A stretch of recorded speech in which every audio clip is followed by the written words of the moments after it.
with Coffee. I am your host, Coffee Tanae, and this is our season 2, our hair story. Today I am drinking Kona coffee, which I'll probably be drinking for the rest of the season, just in commemoration of all of those special red berries that I'm going to be interviewing this season. So I'm drinking the special red berry coffee.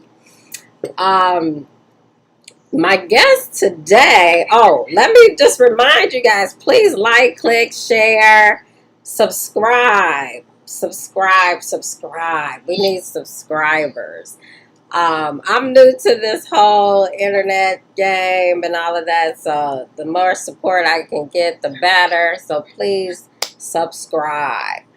My special guest today is an inaugural master pioneer. She's been in the game for over 4 decades. She is an entrepreneur with 2 locations, one in New York, one in Delaware, natural hair care salon. She's also a product developer, an educator, and a mentor. Her name is Marion Council George. I love saying her name because this sounds so official. Marion Council George. Please welcome Marion Council George to the show. Thank you so much for coming, Marion. Thank you for having me. My pleasure. Yes. So,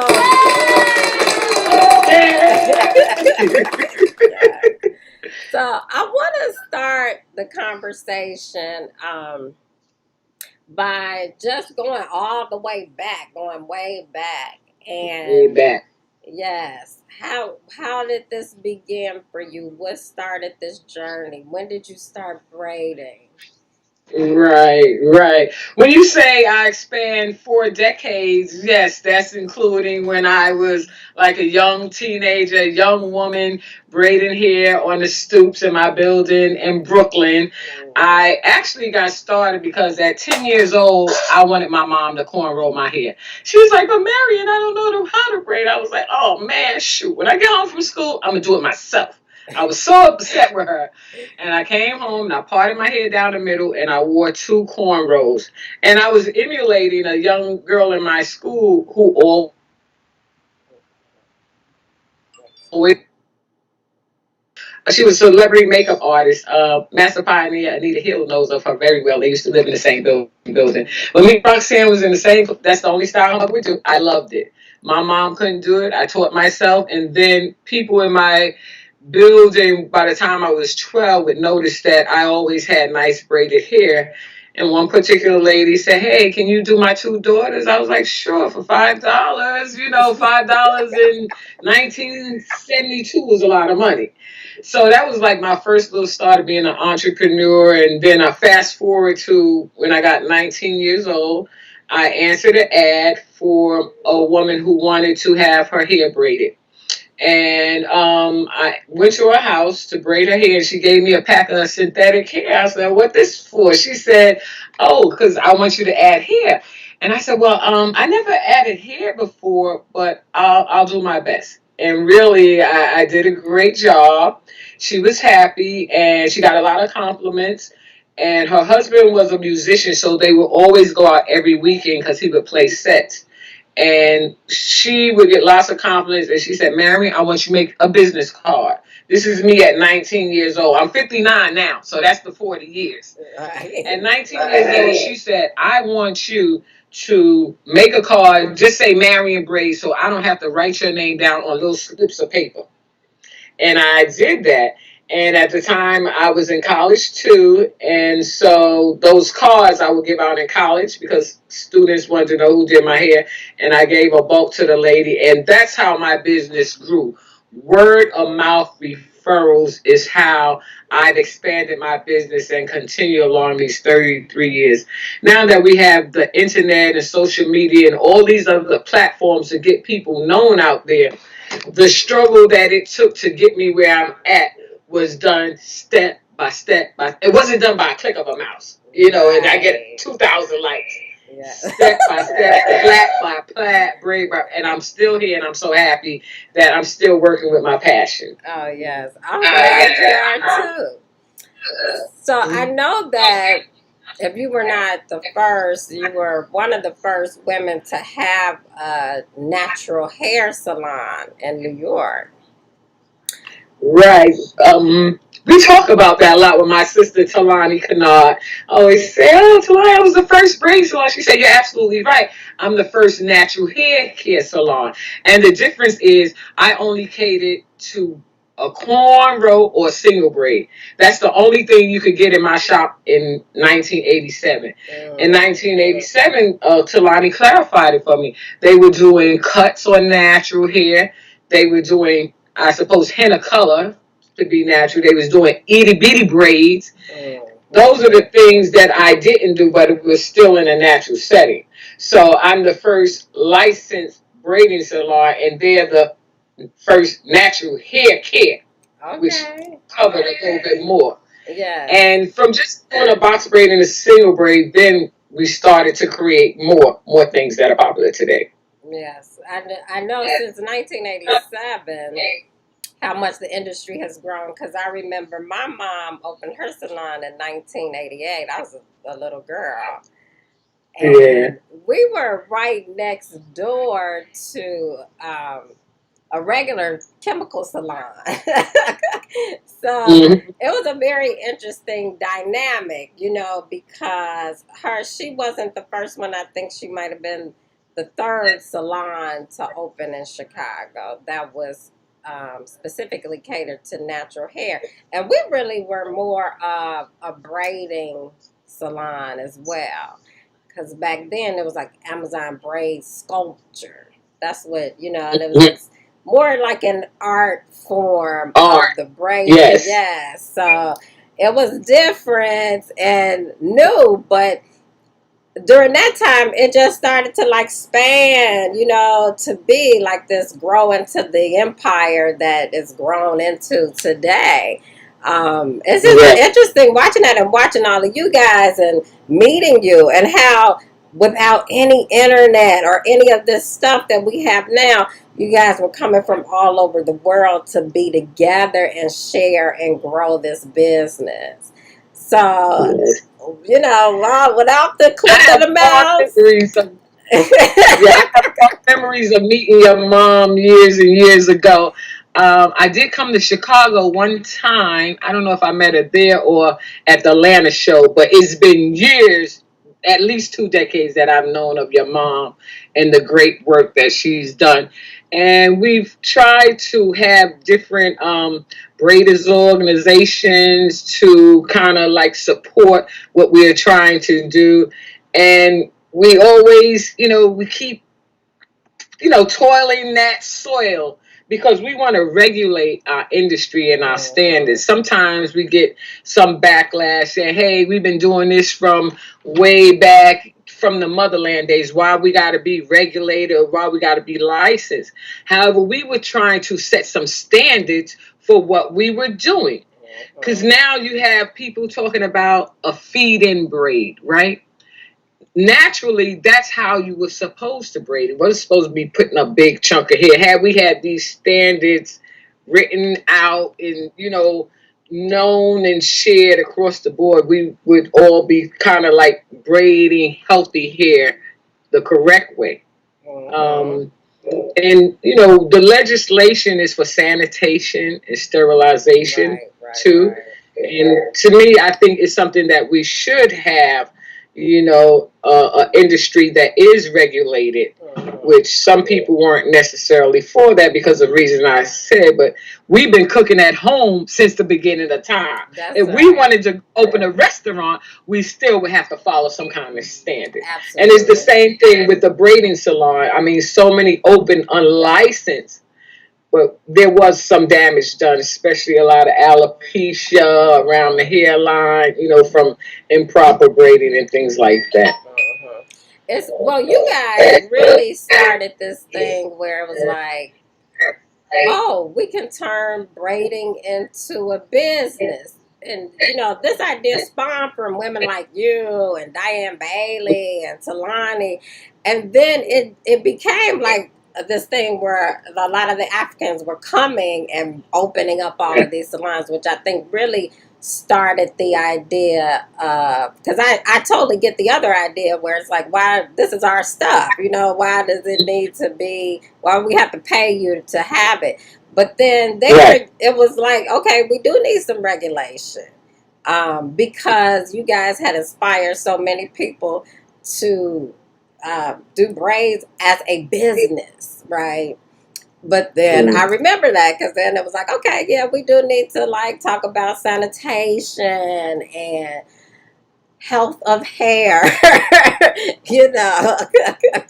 And might I add too that the original pioneers or the people who were forerunners or some of the first to open these salons, we were licensed cosmetologists. Diane, myself, and we're state board examiners now. We had the license. The way I got into braiding, although I could do everything because I went to Wilford Academy and graduated, I did a jerry curl. It didn't come out right. I said, I ain't messing with these chemicals no more.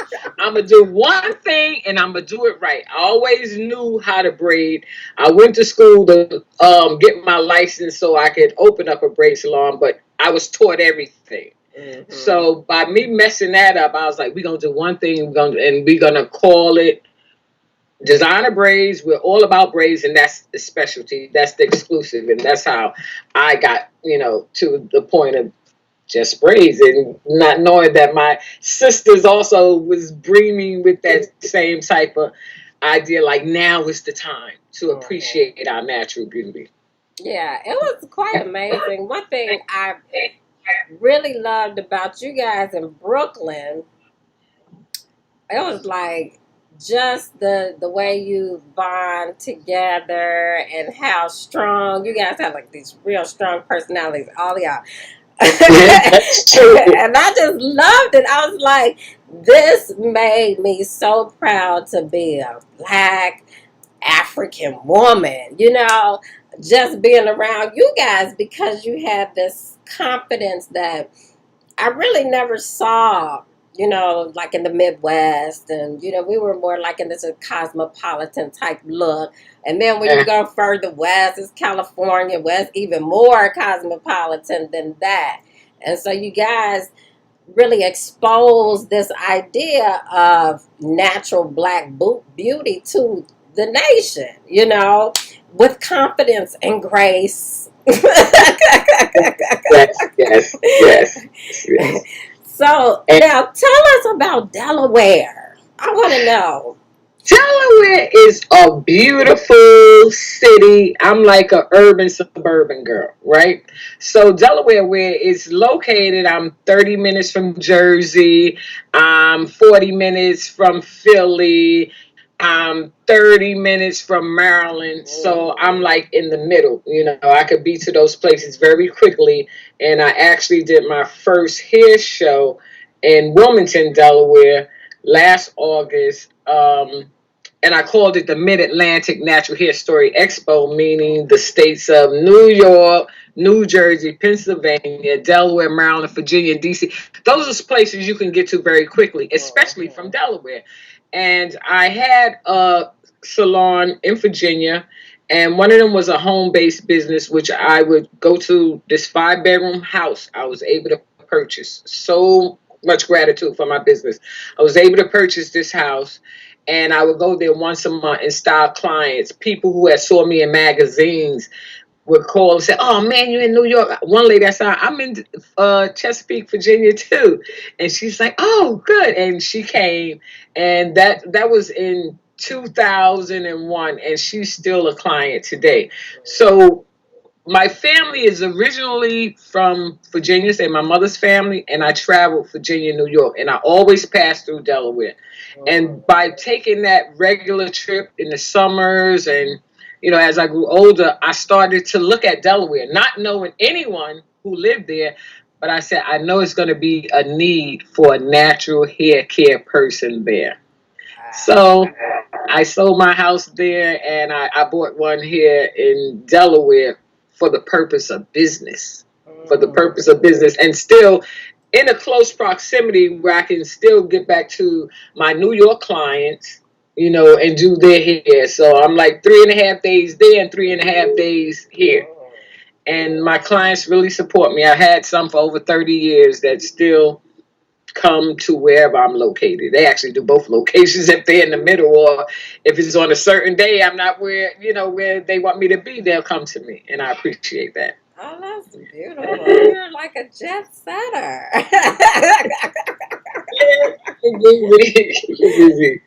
So I know that one of the things I really admire about you guys is that you have grown these businesses, but also been very active about passing the torch on to others. Mhm. Because you are educators, you are mentors, and I know that you have the Mid Atlantic show. Um, Mhm. and you mentioned millennials a lot and mentoring. So, and then the natural hair trailblazers. Can you tell Yes. us more about the natural hair trailblazers? Okay. So I'm a master pioneer along with your mom and yourself, and there are others that don't have that title, but they've been there since the beginning of time with us, and we call them the natural uh, hair trailblazers because they blaze the trail as well. And the millennials are the younger people that are coming to the industry and using platforms like social media to get themselves known for maybe one or two hairstyles without the years of experience that we had.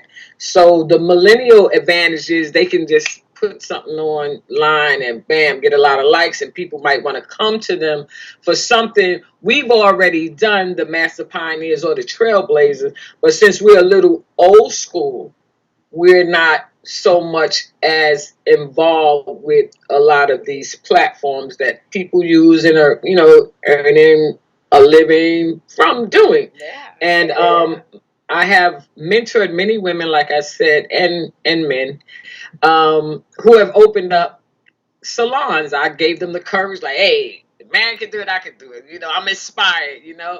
And I went to the Natural Hair Industry Convention, which was put on by Susan Peterkin Bishop with Angela Walker.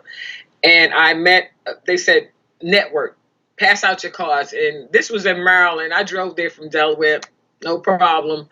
And I only had one card with me. I was like, wow, I forgot to bring my card. And I met one young man. His name is Zay Donnell Carrington. I'm sure he's tuned in right now. And this young man, I call him a millennial because he knows how to work the social media platforms. He's an excellent braider to be a male. He's an excellent loctician. He's not afraid to try to, and he's open to learning. Matter of fact, he teaches me a lot of stuff, and he has inspired me to do that. He's like, Miss Mary, you've been out here a long time. All these people doing pop-up shop, pop-up hair show. They don't know nothing about hair, but Miss Man, you better get on the ball. So he's the one. And I said, he's absolutely right. And I said, it's at my show. I've been going to shows for over 20 years, especially with Talia Wajid. And I've been making everybody's show a good show. And I said, I want my show to be good. And thanks for showing up. And it was so wonderful the first time. We wanted to do it again next month, but I called it off because of social distancing. I want that crowd to be there. I want those 500 people to be there, but I want them to be there safely. So my millennial mentee, is really pushing me. And actually, you say I'm a product developer. I have a product. It's a Supreme Hold gel, and I know your mom, y'all have a gel too. He made me new labels for my gel. Oh, I I used to love have my own face on it. He's like, no, this gel is excellent. It has the best hold that you come across. So he's helped me with labels. He helped me with marketing. He actually helped me get my bio out to you. So things that I'm limited in doing, is good to have a mentee that can do it as well. That's so And one of my funny. mentors, Anita was my mentor. She helped me do my first little hairstyling booklet, 5x7. So much gratitude for her. Oh, Yes. that's it. Yes, she was telling us last week that you were her mentor. Oh, And what a beautiful job that you've done. I love Anita. I love Anita. Yes, she's 25 years in the business, and that's really wonderful because she just used to come to my shop and hang out after she came from her other job in construction, Hmm. and I would do her hair, but there was days I didn't do her hair, but she would come and help out. And she was learning the business, and she is prosperous as well as Dion James of Essence of Braiding and Weaving. She had a place in New York she was doing here, and then she moved to Richmond. Now she's in Atlanta. She's expanding that. Another young lady, Deidre White, she has a shop called Bohemian Soul in Brooklyn. Um, Michonne, she was also my business partner for years. Hmm. She has her own business I now. know Michonne. A lot of women that I have inspired. One lady named is Paulisa Mormon, Queen of Sheba. She moved all the way to Rochester, started her own thing after working with me, part time in Brooklyn as the micro braid girl. Mm. Micro braid doesn't do much of that, but I she would. So she opened up a whole venue just doing that. So those are some of the people I mentored.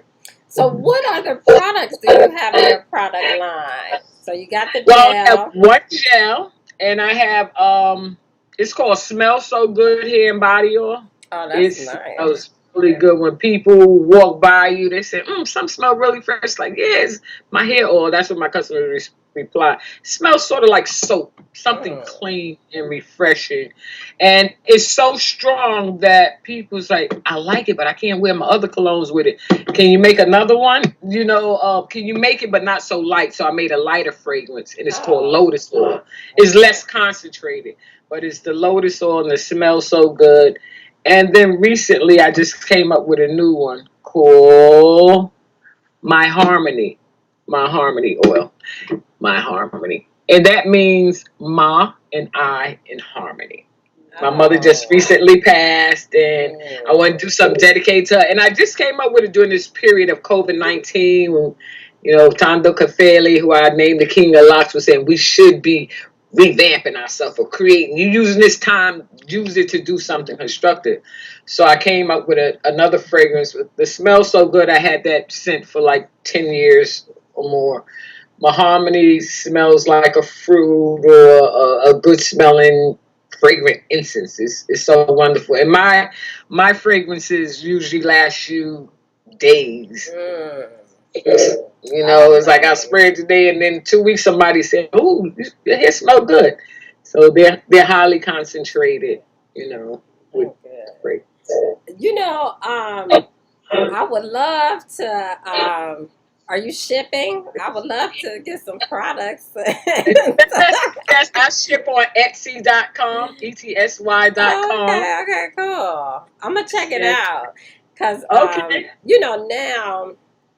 Well, I've been kind of isolated for like about 16 years since I've been living on the island, Hmm. but I always went to the shows, and I even worked in the industry. I was a platform artist with Okay. Johnson for years, for like 10 years or so. So I was always circulating that show. And then my mother and I were teaching at Talia shows for years Yeah. too, Yeah. And that part of the show, like getting all those products, that was like Yes. my favorite part, especially for the natural hair shows, because those were the products that we were primarily using, and they were natural. Of course, working on the other side, I've seen all those products before. So it's got like, okay, I know what all of this stuff does. Um, but I always remember that, and now everybody is asking me, well, what should I use for my hair? Well, and I'm just like, oh, I know all these women that have these wonderful products that really are natural, and now on the shelves is the natural products, like everything, is a natural hair product, so it's really hard to kind of decipher for the client what they should be using, what they shouldn't be using. I have to kind of really do my research of what's on the market now. But I always know this is my resource. These women that have these wonderful products that they would start making in their kitchen at first. Our master pioneers with products. Yes, yes. Because when they go to the beauty supply store, it's too much oversaturated. Everything is natural now. Each chemical company want to do something to get part of that market, and it might not necessarily be 100% natural. So clients should seek out natural stylists who might have products if they looking for something for their hair. Because it could be overwhelming just trying to go in the beauty supply store to figure it out. I'm telling you, nowadays it's like, really? And here, with such a limited selection, it's still a lot. I'm like, oh, okay, all this good stuff. But that was the thing, when I was working for Johnson, and even before that, Soft Sheen, back then they were seeing how the natural hair market was growing. And so they were saying, let's get, some natural hair products. And what does that mean? And how do we do this? So we were consulting for them at that time. And then L'Oreal, and, it's almost over. Everybody else follow. Yes. So besides making products, I make lock hair pieces. Oh. Lock. That's why I'm wearing one. Wait, I didn't see it. Let me see it. It's a camera. Oh, that's an actual piece. Oh. I didn't put it like how I usually do it, which I make it more secure. But I just wrap this around my hair. Oh, that is so cool. I had cut my locks because it was too hot flashes. But I made something called a lock lace frontal. Wow. That's what I was wearing. And if you look at my picture for the intro for this is what I'm wearing. And the rest of my hair I had just knotted up and made it short. Right. Now are those the Ebo locks, those hair pieces? No, the Ebo locks are synthetic hair pieces, right? That come straight, but I curl them or I crimp them. And that's another thing we're seeing in the beauty supply stores now. In 1998, I started with the Ebo locks and I trademarked. They said, well, trademark? What that? Trademark just basically signifying that term. I wanted to make it representative of my company or recognized as my company mark. And it also describes a hair piece. So I basically was describing a synthetic locked hair piece, which now in the stores they're duplicating. They're duplicating that now. But my history will show you on paper that this is something that I have used and done since 1998. A lot of the goddess locks with the hair on the curl. Those, I believe, hair manufacturers have looked at our social media pages and looked at all our hairstyles and replicated so that they can, benefit from our industry as well. Oh, absolutely. Yes. Absolutely. It's funny because I was saying this to my mother the other day about synthetic hair. About what hair? Synthetic hair. And I was like, Mom, remember we used to reuse it. Yeah, right. Yes, we did. It could be reusable.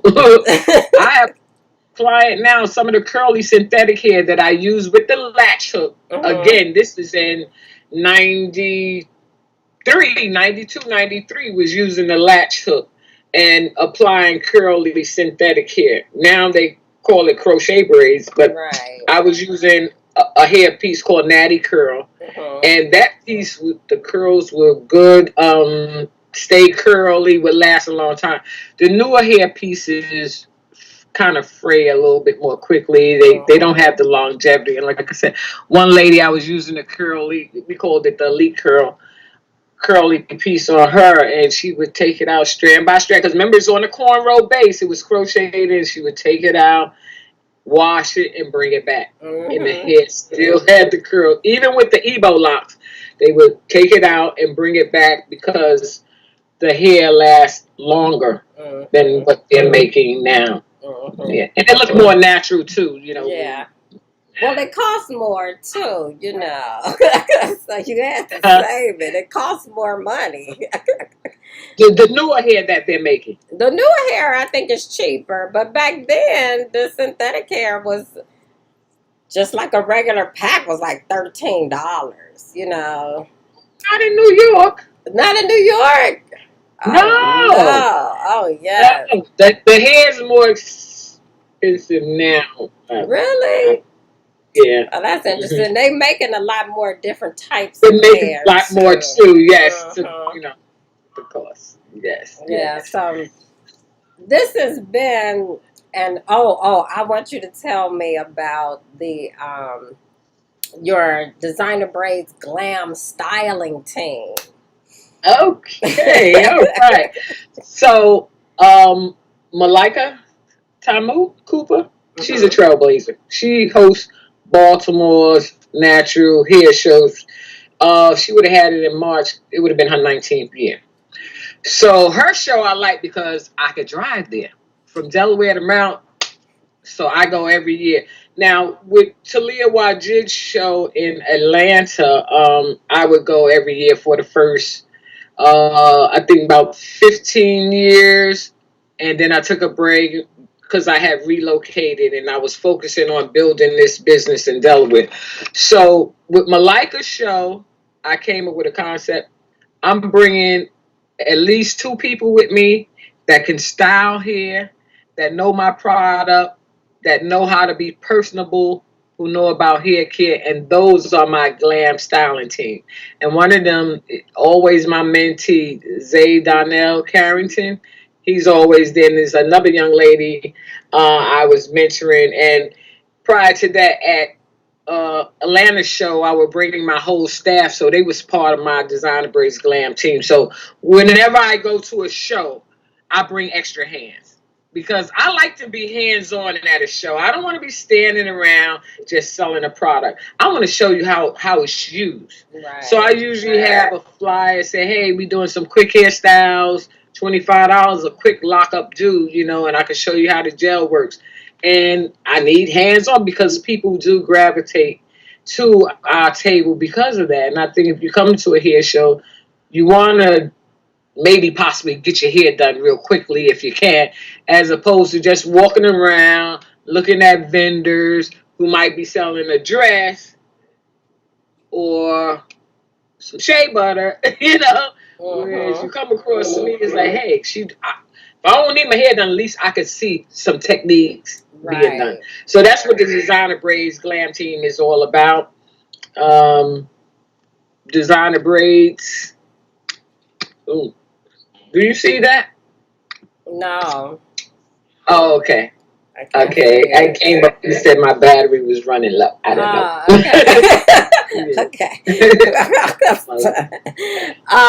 No, I was wanting to know about that because when I was working for Johnson, I was what they call a platform artist, and I was on their design team.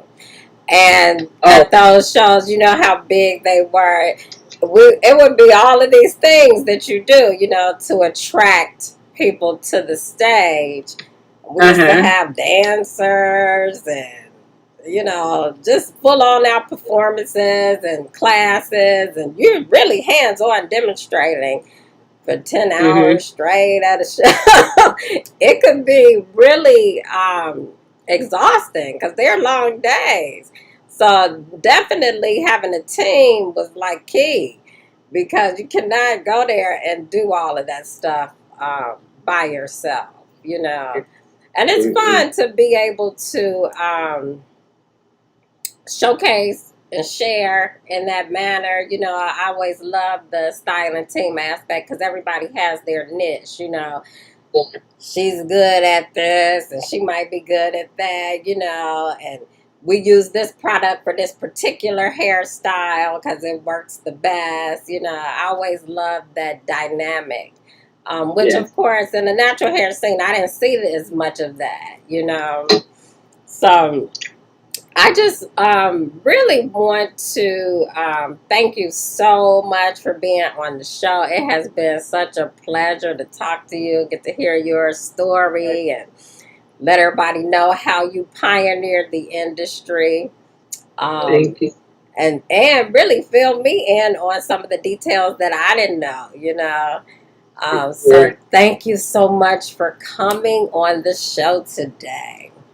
And thank you so much for having me. I Oh, appreciate it. And tell your mom and your sister, the other master pioneers, that I wish them the best and continued success in our hair journey. absolutely.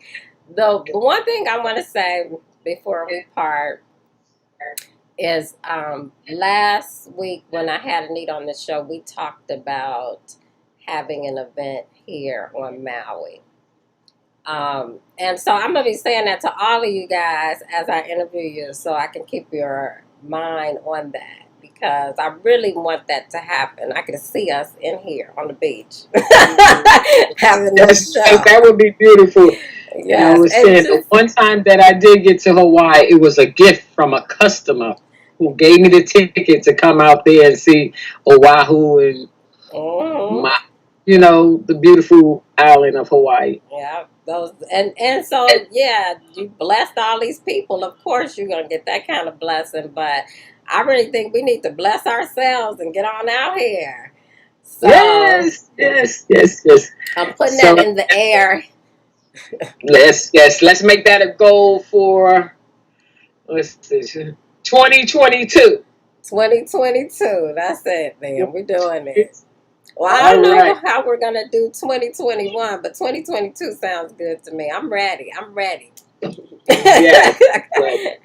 And then I want you to stay on here while I introduce my next guest for next week. Okay. Next, One other question. mhm. I remember coming to Chicago to Heidi Cal Burke's show. Is she still doing hair? Is she still around? I don't know. Like I haven't. I don't know. She retired many years ago from doing hair. Okay. Well, that was the first show that we actually went to as Yeah, well. that's where I met you guys. That's Hmm. ladies because it was like it was in New York, and then the first show outside of New York was Chicago, and that's where I learned twist. Mm. That's where because I was only doing box braids and cornrow. Then we added twist Yes. to our belt. And then Yes. after that, my business partner started wrapping hair around the braid, Michonne, and we called it the Silky Dreads, which now is the Silky Lock. I know, right? Isn't that Yeah, so I funny how all think this you stuff got has a the different name, but it's the same stuff? yeah. So it's good that they can meet some of the living, pioneers. Like my mentor was Madam C.J. Walker. She's dead, but I only know about her from reading how she became a self-made millionaire, right? Even though Hmm. she wasn't the first. They say Auntie Malone was the first. Right. Madam C.J. made herself become a millionaire through her efforts and her marketing. So Hmm. I can, know about her through books, through the movie. But for younger millennials coming into the industry now, they can seek us out, Yes. living legends and seek us out so that we can support and help them. And, one of the platforms to do that is becoming involved with Emerge, the, Natural Beauty Industry Association, Hmm. ran by Bailey. So Yes. that's my Yes. final. For sure. That's my I final. really want Diane Bailey on the show so she could tell us more about Emerge. This is Okay. really good for me too because I have been kind of isolated for so many years. So this helps keep me in the know of what's going on in the industry. And so many things have been happening over 16 years, of course. So I'm excited to have her on the show so she can talk about Emerge. Um, Yeah. Yeah. Yes. Next week. And the Crown Act. I was so happy to Oh, have her at my show. And we spoke about the Crown Act, about not discriminating against women or men who are wearing their hair natural to the workplace. yeah, So that's she was important. eloquent at my show Yeah. then. That's a very important piece for us because I remember having those conversations on a daily basis with my clients and their work situation. Um, Yeah, yeah.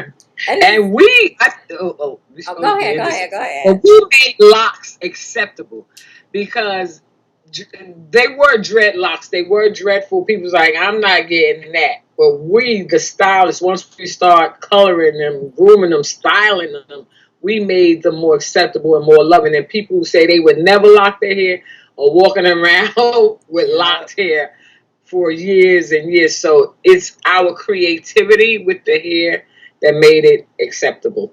Yes, Yeah. absolutely. Absolutely. Um, so next week I have our Let's Pender.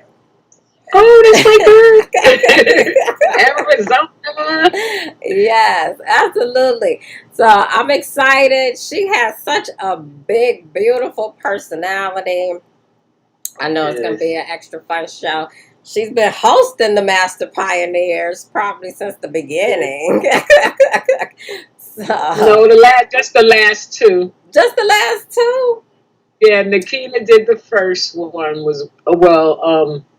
Oh no, you're Nikita did the right. second one. We had another lady who wasn't a hairstylist, Julia, who was the other She host. hosted it. Okay. So let's see, because she hosted, I think she hosted mine. Yeah, and this one, she did such a fabulous job. Yours was at the Brooklyn at the music school. Yes. Yeah, that was the first one. She did such a fabulous job. Okay. She was asked to do it again. Yes. Wow. Yeah, she does a wonderful job with that. I don't even remember because I went to you guys is the inaugural one in 2011. Mm-hmm. I went to that. How come I think Arlette hosted that? I don't know. Maybe I just think she did them all now. I think the lady name was Julia. I think her name was Julia. But no, She didn't she host didn't host. that one. No. Oh, Uh-uh. Yeah. okay. Well, she Yeah. could host them all from now on. As far as I'm concerned, she is the host, the ultimate host of the Master The Pioneers host of with the hostess with mostest. the mostest. She's Yeah. an excellent hostess at home. She did an Arizona natural hair show, and myself went with some other colleagues in the industry, and afterwards she took us out to dinner, and she had something at her beautiful development where she's at in Arizona, and Phoenix showed us around, fed us. It Mm. was beautiful. Oh, It just like her wow. personality. So it was Yes. very nice. And I definitely will do my best to tune in for her. I tried to tune in for Nita. I got so busy, caught up doing clients and I some other know. stuff. You're the busy woman on the go. I'll Yes, send you so the tired. link though for your Anita show. Um, Oh, yeah, so you can be able to just click it and access it from there, and your show too, yeah. and all the shows. Oh, I hope I know how to do it because, like, I would need my millennial. Hey, Zay, could you come over here? Hook this up for me because. He'll show you how to do it. It's real easy. Once he show you, you're gonna know how to do it forever. So you're gonna send me something to my email or? I can text your phone and Oh, send it to your phone, and it'll be easier because then all you have to do is just touch the link, and it'll open up. alrighty. See, we need the millennials, don't we? Yes, we do. Yes, this is their era. This is their era. Yes.